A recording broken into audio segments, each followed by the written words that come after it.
Police have arrested 3 people in connection with the Hilary Gardee murder, but more arrests could follow. 2 of the 3 arrested are reportedly top figures, and they are expected to appear in court on Monday morning. We preview what happened thus far. Gardee is the daughter of former EFF Secretary General Gardee. The first person arrested was a 39-year-old man who was apprehended in the province of Mpumalanga. The Provincial Police Commissioner Lieutenant General Semakaleng Daphne Manamela said another 2 men were arrested in Bombela between the late hours of Saturday and early hours of Sunday. 2 of the people arrested are said to be an Etwasini-born civil servant cum politician, as well as the adopted son of an eminent politician. Hilary was laid to rest in Nelspruit on Saturday. She went missing on Friday, 29th April, after she was last seen at Nesprut Plaza Super Spa in the Umumbela Central Business District at around 5:30.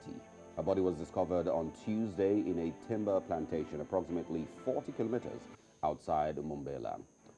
We get into these recent developments and what happened in court. Joining us now is editor and journalist Candice Bailey to give us more. Morning, Candice. Thanks for joining us. Morning, Representative team. All right, so what do we know about the men that have been arrested at this stage?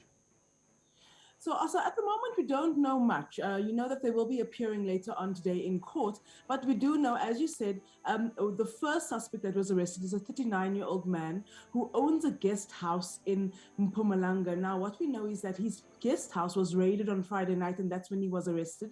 He's a 39-year-old man. He is a Eswatini national.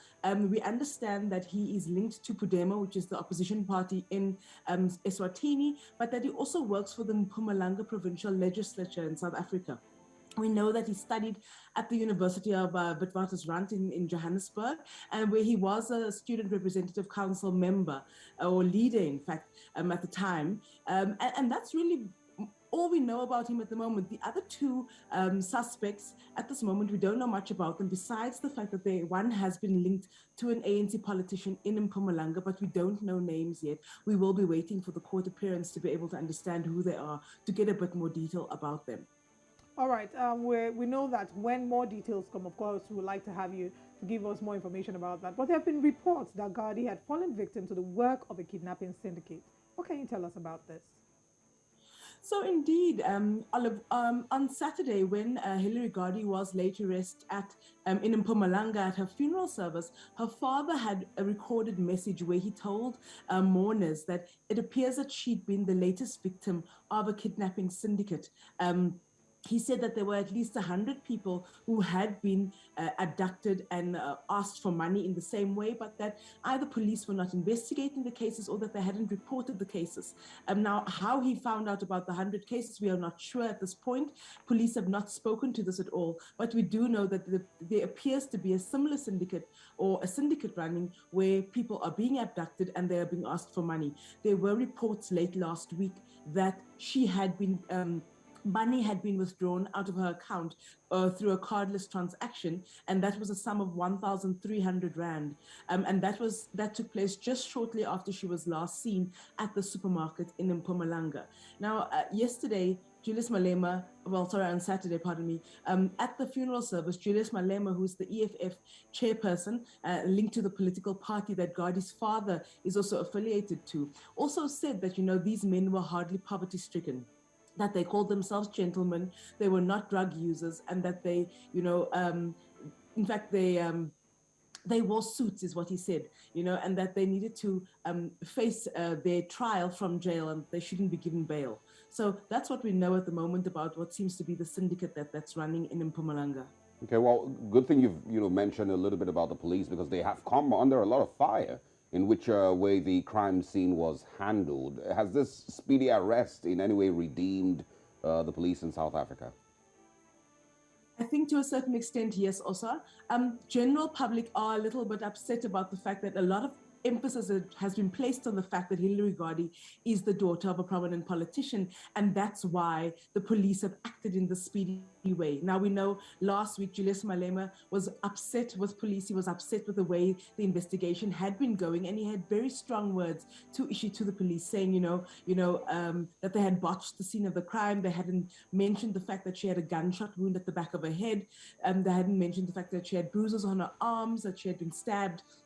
And they were very concerned about the state of the investigation. Of course, the fact that she's been that three suspects, in fact, have been arrested as soon as they have, does speak wonders to the fact that the police were able to follow these leads. But the general public have said that she deserves that all women that have been murdered in South Africa deserve the same treatment and the same police urgency in dealing with their cases. All right, Candice, I think it's important, just like you mentioned, that all women be expected to have this same speedy response to them. Give us a sense of what's happening on social media. We see that in some places, conversations like this start and die out after a while.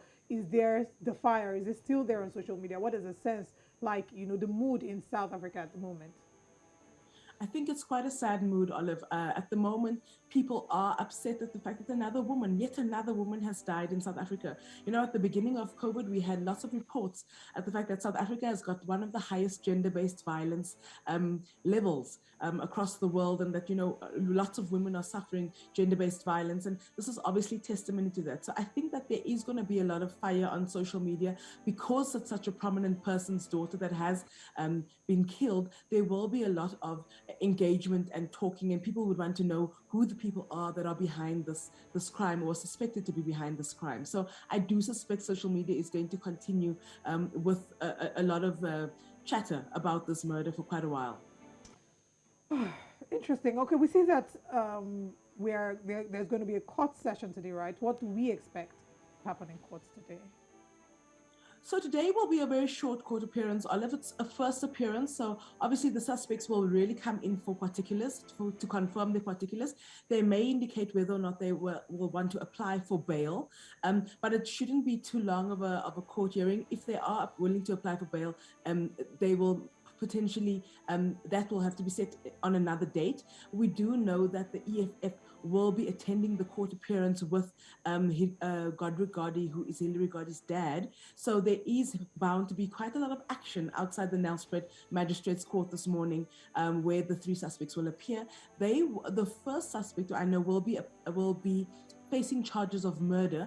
We're not sure what the other two suspects will be, what charges they will be facing, but we are bound to hear what charges they're facing. And police have indicated that there will be more than just a murder case. There's likely to be a kidnapping or an abduction case as well. All right. Thank you very much for this update. I'm a woman myself, so I can understand and feel this pain, and I do hope that justice is brought, and that the killers are brought to the book. We'll be waiting for the updates on this, and we look forward to having you again after the court session to find out what the update on the story is.